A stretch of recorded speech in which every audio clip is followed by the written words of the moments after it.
Well, mixed reviews for the Department of Veterans Affairs tonight when it comes to toxic screenings required by the PACT Act.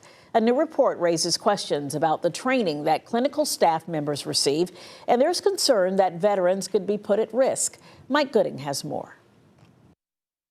The PACT Act expands the list of presumptive illnesses, including certain cancers, respiratory, and other afflictions that the Department of Veterans Affairs now automatically considers to be connected to military-related toxic exposures. The White House announced in May that more than 1 million PACT Act claims have now been granted since the bill was signed into law in 2022.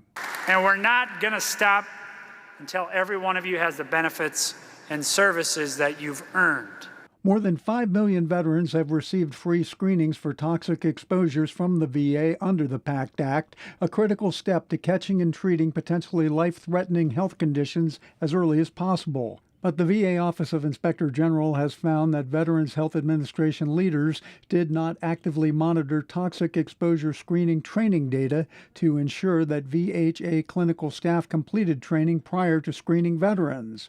The office in a new report says the OIG is concerned that low training compliance numbers indicates many of these veterans were likely screened by clinical staff who had not completed training. The report concludes failure to ensure training at the national level increases the possibility that staff members screened veterans for toxic exposures without sufficient education and skills, putting veterans at risk of receiving inaccurate or inadequate information on toxic exposures. Mike Gooding, 13 News Now.